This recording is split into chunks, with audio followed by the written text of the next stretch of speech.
두 번째 영상입니다. 121쪽 맨 위에 줄에 근린생활시설이라고 있어요. 뭐 다른 내용은 뭐 다 알아들으실 것 같은데, 근린생활시설은 이제 상가, 우리가 법적으로는 근린생활시설이라고 말을 하는데 우리 일반적인 통칭해서 말할 때는 상가입니다. 자, 그리고요, 여러분들이 알만한 꼭 알아야 되는 어떤 내용 중에 하나가, 정말 별거는 아니지만 제가 이번 학기 끝날 때까지 100번 이상 반복할 얘기인데, 숫자를 알아두셔야 됩니다. 가라고 되어 있는 부분이 있어요. 121쪽에 1, 공동주택, 가, 아파트 등이라고 되어 있어요. 주택으로 쓰이는 층수가 5층 이상인 주택은 자, 특정 소방 대상물이라고 합니다. 자, 다시요. 5층 이상인 주택이에요. 5층부터입니다. 그 다음에 기숙사. 자, 여러분들이 아마 학교 기숙사에서 생활해 보신 분들은 전부 다 특정 소방 대상물에 해당이 됩니다. 그리고 뒷장 122쪽과 123쪽, 124, 125쪽, 126, 127, 128쪽까지는 전부 뭐예요? 이게 뭐가 이렇게 많을까? 사실상 거의 모든 건축물이 다 들어갑니다. 어떤 건축물이요? 사람들이 많이 모여 있거나 동물이 많이 모여 있거나, 여기 보면 이 양계장이라는 단어도 나오거든요. 우리 그런 것도 있고요. 그 다음에 이제 식물이 많이 모여 있는 경우, 그 다음에 불특정 다수의 사람들이 많이 모였다가 흩어지는 시설, 레저 스포츠 시설. 자, 그 다음에 기계가 많이 모여 있는 공장. 이게 왜냐면은 누전과 합선의 영향이 상당히 있을 수가 있기 때문에 전부 다예요. 이거 얘기를 할 게 없어요. 이거 일일이 다 설명 한 학기 다 갑니다. 자, 그런데 이제 굳이 얘기를 한다고 하면 123쪽에 9번 노유자 시설이라고 되어 있어요. 노유자 시설. 자, 노유자 시설이라고 하면은 일단 건물의 인테리어부터가 이 뾰족한 게 없어요. 이렇게 모서리에 이렇게 뾰족하게 되어 있는 부분이 없고, 손잡이가 벽에 많이 달려 있고요. 우리 화장실에 가면 이제 이렇게 변기에 앉았다가 일어나기 쉽게 하려고 옆에 이렇게 손잡이가 달려 있는 경우들이 많아요. 특히 이제 어르신들이 생활하는 그런 곳에서는 경사로도 계단이 아니라, 계단도 있지만 이 휠체어가 이렇게 다닐 수 있는, 이렇게 다니면서 경사로로 되어 있는 경우들도 있고요.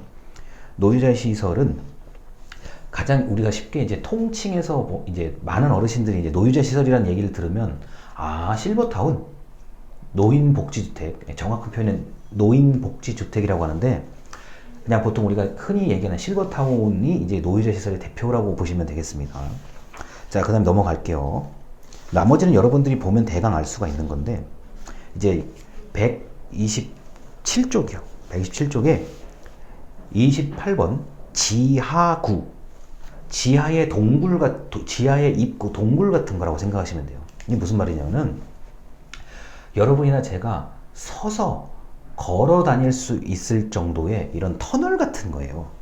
이렇게 터널 같은 거고, 거기에 이제 수많은 전선 같은 게 이렇게 다발로 묶여져서 고정되어 있는 시설 같은 게 있어요. 예를 들어서 여기 같은 경우는 한번 불나면 통신 설비가 무력화되거나, 최악의 경우 그럴 일은 거의 없는데 이제 전기 시설이 무력화되는 경우가 있고요. 그 다음에 어떤 고압가스 같은 게 지나가는 경우, 왜냐면 이 그냥 사람이 위에서 이렇게 보고 고칠 수가 없잖아요. 무조건 사람이 들어가서 걸어 다니면서 물건도 싣고 가고 이래야 되기 때문에 지하구는 통행이 가능한, 서서 다닐 수 있을 정도의 통행이 가능한 시설이 이제 바로 지하구라고 합니다. 의외로 지하구가 많아요. 우리가 모르는 곳에 지하구라는 게 많아요. 자, 이제 여러분들한테 예를 좀 제가 들어드려야 되는데, 자, 그림을 좀 그려드릴게요. 이거는 그림을 안 그리면 여러분이 이해하기가 어려워요. 자, 여러분이 길거리를 가다 보면은 이런 게 있어요. 좀 드문 시설일 수도 있는데,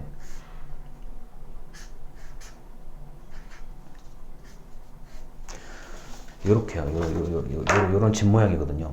이게 어디가 있냐면은 공원 옆이라든가 사람들이 아무런 관심이 없는 이런 시설물들이 있어요.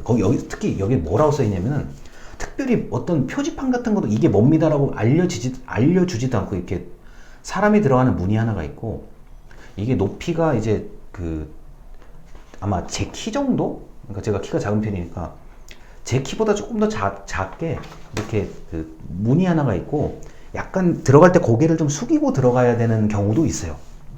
요런 이게 뭔가 싶을 정도로 시설물이 이렇게 있고, 이 주변에 이렇게 나무가 이렇게 좀 있고요. 사람들이 지나가면서 여기를 쳐다볼 일이 단 한 번도 없어요. 거의 극히 드물게 한번 궁금증을 가진 저 같은 사람들 빼고는 이게 뭐야, 그냥 뭐 전기 시설이 있나 보지 이러고 지나가는 경우가 대부분이에요. 뭐 이제 간혹 이제 이 주변에 이제 낮은 수준의 이렇게 이런 거예요. 그러니까 좀 높이가 낮은 이런 예쁘장한 철조망 같은 게 쳐져 있는 경우가 있어요. 이게 녹색으로 되어 있는 철조망 같은 거 있어요. 이런 게 쳐져 있는 경우가 있는데, 이게 굉장히 중요한 시설이에요. 보통 이렇게 되어 있는 시설이라고 한다면, 일단 사람이 문을 열고 들어간다는 건 지하구의 개념이 있다는 거예요. 뭐가 어찌됐든 사람이 이 어깨와 목을 들고 다닐 수 있는 지하구가 있다는 건데, 이게 이제 여러분 공원이나 어떤 사거리, 로터리 근처에 하나씩 있어요.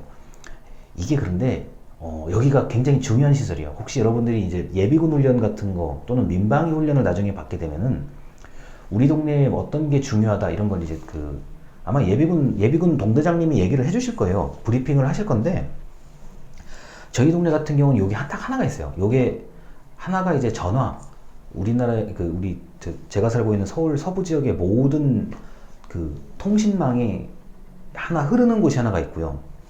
그 다음에 제가 살고 있는 서울 서부 지역 전체 약 160만 가구 정도가 이렇게 써야 되는 전기 배선이 밑으로 이게 가는 게 하나가 있어요. 그러니까 고쳐야 될 거, 보수하고 유지해야 될 거 아니에요. 그래서 사람들이 들어가는 통로가 이렇게 있는 겁니다. 이걸 지하구라고 얘기를 해요. 자, 이런 거는 평소에 일반인들이 전혀 관심이 없어요. 이거 이제 고장 수리 또는 유지 보수 이제 진단 점검하러 들어가시는 분들이 가끔 트럭 같은 거 한두 대 대놓고 들어가시죠. 이게 아무 관심이 없는 건데, 여기가 만약에 한번 잘못돼 버리면 제가 방금 예를 들어 드렸던 서울 서부 지역의 통신망, 그 다음에 또는 전기 부분이 잘못돼 버리면 이건 답이 없어요. 그래서 이런 경우들이 있다는 거를 한 번쯤 알아두시면 됩니다. 제가 참고로 얘기를 해드렸어요. 분명히 여러분 지역에 있어요. 대도시에 사신다 그러면, 특히 우리 집이 정말 도시 중심가에 있다 그러면 100% 이 시설이 있는데 관심이 없어서 몰랐던 겁니다. 자, 그리고 128쪽의 맨 아랫줄, 자, 이런 거죠. 화재 안전 정책 기본 계획, 자, 5년마다 수립 시행한다는 얘기. 보통 우리가 정부의 계획이 5년마다 이제 수립되는 경우가 많기 때문에 5년이라는 단어. 자, 그 다음에 이제 130쪽 중간 문단에 이런 게 있어요. 구체적으로 라고 되어 있는 그런 부분에, 자, 소방청장은 시행 계획을, 자, 계획이 실제로 실시되기 전년도 10월 31일까지 수립해야 된다. 그 다음 밑에 쭉 또 내려가다 보면은 이런 게 있어요. 세부 시행 계획을 또 12월 31일까지 수립해야 된다. 자, 시행 계획은 10월 31일, 세부 시행 계획은 이게 나온 다음에 해야 되기 때문에 시간이 조금 더 늦습니다. 12월 31일까지. 자, 그리고 130쪽의 아래에서 네 번째 줄이요. 화재 안전 정책 기본 계획을 수립하는데 소방청장은, 자, 계획 시행 전년도 8월 31일까지, 자, 관계되는 기관의 장과 협의를 마쳐야 되고요. 계획 시행 전년도 9월 30일까지 수립해야 된다. 이런 얘기가 있는데, 여기 날짜 부분은 우리가 이제 예산을 편성해야 되는 부분하고 맞물려 있기 때문에, 만약에 올해 할 거라고 하면은 그 전년도 작년 여름에 이미 윤곽이 나오고, 그 다음에 조금 더 구체적인 계획이 나오고, 세부적인 계획이 또 이렇게 나오는 거거든요. 그래서 이거는 예산 편성의 원리가 이제 적용이 되는 거기 때문에, 올해 것은 작년에 마련하고 내년 것은 올해 마련한다의 개념입니다. 자, 그리고 이제 131쪽에 맨 위에 줄이요. 위험물 안전관리법이라는 게 있는데, 위험물 안전관리법은 뭐, 우리가 뭐 다음번에도 또 배우겠지만, 이런 우리 의외로 위험물이라는 게 굉장히 많아요. 여러분들 여기 운전하시는 거 뭐 좋아하시는 분들이 많겠지만, 운전을 하다 보면 반드시 가야 되는 곳, 어디예요? 주유소요. 저 밑에 전부 석유잖아요. 뭐가 됐든지 석유잖아요. 위험하죠. 그래서 우리가 주유소에서는 어떠한 일이 있더라도 담배를 피지 않잖아요. 라이터 키면 안 되고 담배 피면 안 되잖아요. 왜냐? 여름에 어떻게 돼요?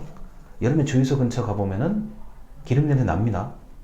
아무리 땅에 정확하게 규칙대로 석유를 묻어놨다고 하더라도 미세하게, 특히 진짜 더운 날은 미세하게 뭔가 올라오는 걸 느낄 수가 있어요.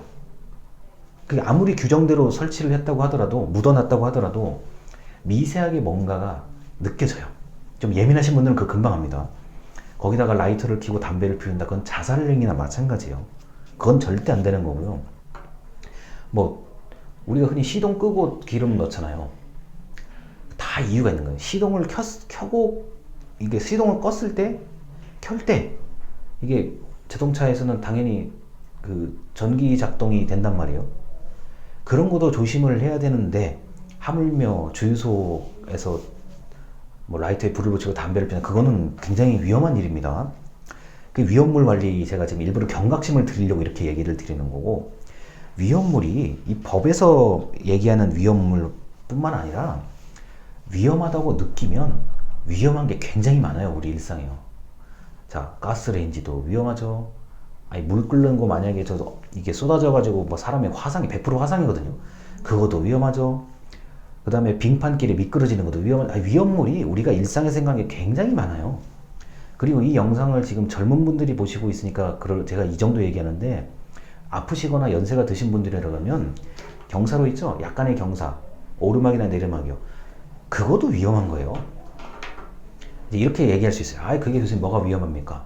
여러분이 이 길을 가다가 뭐 어떤 이유든지 뭐 상관없이 넘어져서 뼈가 부러지면은 젊은 사람은 뭐 그냥 낫는다고 쳐요. 근데 연세가 드시거나 지병이 있으신 분들은 일단 굉장히 더디게 나을 뿐만 아니라 중요한 뼈가 부러지게 되면 그게 생명과 직결됩니다. 그래서 위험물은 굉장히 많아요. 사실 우리 일상에. 제가 일부러 경각심을 드리려고 여기까지 얘기를 하고 다음 영상으로 넘어가도록 하겠습니다. 감사합니다.